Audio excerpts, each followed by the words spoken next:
ഇന്ദ്രജയ് ഒന്ന് നോക്കിയേ, കൊള്ളാമോ? ഈ ഷർട്ട് എനിക്ക് ചേരുന്നുണ്ടോ? ഷർട്ട് കൊള്ളാം, പക്ഷെ ഇട്ടിരിക്കുന്നത് നിങ്ങളല്ലേ. അതെ, നമ്മളോട് എന്തിനാ ആന്റി റെഡിയാവാൻ പറഞ്ഞ്? നമ്മളെങ്ങോട്ടാ പോകുന്നേ? എനിക്കറിയില്ല. ആന്റി നല്ല സന്തോഷത്തിലാ പറഞ്ഞത്. എവിടെയോ എന്തോ ഫംഗ്ഷൻ ആണെന്നാ തോന്നുന്നേ. എനിക്കറിയില്ലെന്ന് പറഞ്ഞില്ലേ. ആ വേദ ഉണ്ടായിരുന്നെങ്കിൽ വേദ ഇതൊക്കെ അറിഞ്ഞ് അന്വേഷിച്ച് വച്ചേനെ. അതിനവള് വീണ്ടും ടൂർ പോയിരിക്കല്ലേ. അവളുടെ ടൂറ് കുറച്ച് കൂടുന്നുണ്ട്. മമ്മിയോടൊന്ന് പറയണം. എന്റെ പൊന്നിന്ദ്രജേ, അവള് പോകുകയാണെങ്കിൽ പൊക്കോട്ടെ. നമ്മൾ ഈ എലിക്കണി പെട്ടതുപോലെ ഇതിനകത്ത് ഇങ്ങനെ പെട്ട് കിടക്കുക. ആ സന്തോഷിക്കുന്നവര് സന്തോഷിക്കട്ടെ, അതിന് നമ്മൾ എതിരിക്കുന്ന എന്തിനാ? വിജയ് മമ്മിയോട് ചോദിച്ചാലേ നമ്മളോടും എവിടേക്കെങ്കിലും ഒക്കെ പൊയ്ക്കോളാൻ പറയും. അതെങ്ങനെ വാതർന്നൊന്നും ചോദിക്കില്ലല്ലോ. അത് പറയരുത് ഇന്ദ്രജേ. ആന്റിയോട് വാതുറന്ന് സംസാരിക്കാൻ ഞാൻ തയ്യാറാ. പക്ഷേ അതിനു മുമ്പ് വേറൊരു കാര്യം ഇവിടെ ഉണ്ടാവണം. എന്താ? നമ്മുടെ മുറിയിൽ എനിക്ക് സംസാരിക്കാൻ സ്വാതന്ത്ര്യം ഉണ്ടാവണം. അത് താൻ എനിക്ക് തരാറില്ലല്ലോ.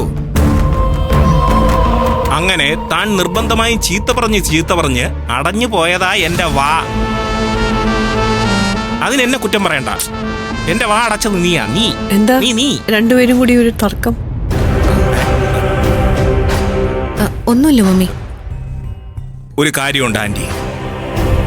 വേദ എപ്പോഴും ടൂർ പോവുക. അതിന് ഇന്ദ്രജയ്ക്ക് ചെറിയ പരാതിയുണ്ട്. ഞാനങ്ങനൊന്നും പറഞ്ഞിട്ടില്ല. എനിക്കെവിടെയും പോകുന്നത് ഇഷ്ടമല്ല. എപ്പോഴും അമ്മയുടെ കൂടെ ഉണ്ടാവുന്നതാ ഇഷ്ടം.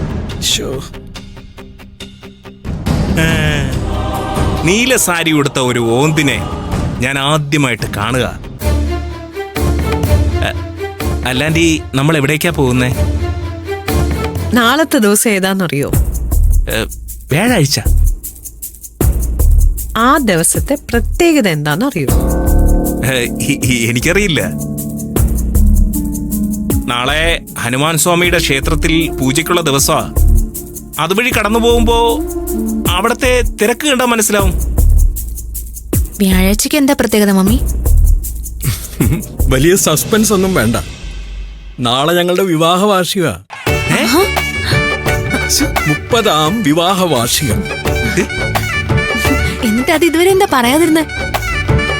എന്തിനാ പറയുന്നത്? ഇതൊക്കെ ഓർത്തു വെക്കാൻ നിങ്ങളെ കൊണ്ട് പറ്റില്ലല്ലോ. Sorry mummy.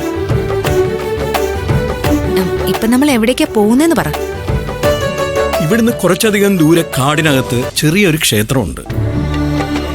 അത് നമ്മുടെ താന്നിയൂരമ്മയുടെ മൂലസ്ഥാനമാണ്. ഇപ്പൊ നമ്മൾ അങ്ങോട്ടാ പോകുന്നത്. അവിടെ ചില പ്രത്യേക ചടങ്ങുകളൊക്കെ ഉണ്ട്. ഇന്ന് നമുക്ക് അവിടെ പോയിട്ട് അതൊക്കെ നടത്താം. നാളെ എന്താ പരിപാടി? ആദ്യം ഇതിന് പോയിട്ട് വരട്ടെ. പത്മ, നമ്മൾ ക്ഷേത്രത്തിൽ പോകുന്നത് കൊണ്ട് സൂര്യയും നന്ദിനിയും കൂടി കൂട്ടിയ സന്തോഷമായിട്ട് ഒരു സ്ഥലത്ത് പോവാൻ ഇറങ്ങാം. അതിനിടയിൽ നിങ്ങൾ അവളുടെ കാര്യം വലിച്ചിടരുത്. അല്ലെങ്കിലും അവളിവിടെ ഇല്ല ഡാഡി. അവള് സൂര്യൻകുട്ടി രാവിലെ എവിടേക്കോ പോയി. എങ്ങോട്ട്? ആർക്കറിയാം. ഇവിടെ ആരോടെങ്കിലും പറഞ്ഞിട്ടാണോ അവളുടെ യാത്ര? മോന്റെയും മരുമോളുടെയും സകല രഹസ്യങ്ങൾ അറിയാവുന്നുള്ള അച്ഛന് ഇതെന്താ കിട്ടിയില്ലേ? പറഞ്ഞിട്ട് കാര്യമില്ല. ഭാര്യയുടെ വാല് തൂങ്ങി നടക്കാൻ തീരുമാനിച്ച പിന്നെ തിരുത്താൻ പറ്റില്ലല്ലോ. എന്തൊരു കഷ്ടം അളിയന്റെ കാര്യം.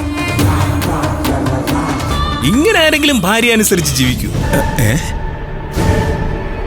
അന്തസ്സുള്ള ആർക്കെങ്കിലും അത് പറ്റുമോ? അങ്കിൾ അങ്ങനെ നോക്കണ്ട. അന്തസ്സുള്ള ആർക്കെങ്കിലും പറ്റുമെന്നാ ഞാൻ ചോദിച്ചേ. പിന്നെ എനിക്ക് പറ്റുന്നത് ആ സാധനം എനിക്കില്ലാത്തതുകൊണ്ട്. മതി കേട്ടാ. വാ ഇറങ്ങാം.